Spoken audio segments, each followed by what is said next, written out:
So we're back, and we have this system that the charging port was pulled off and it's totally damaged, so we need to replace it with this one. It's a HP 840G3. It's blue mount charger that it uses, and we have to position it properly so we can solder it directly back to the board.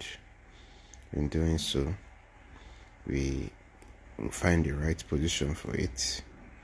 As you can see, it has been set, so now we need to heat it up with our workstation so it will solder in properly.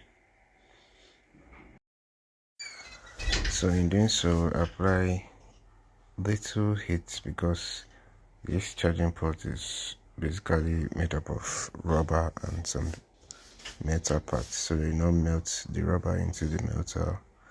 So we apply little pressure of heat so for it to sit properly, and after that we let it cool. Then we test run and be sure that it's working.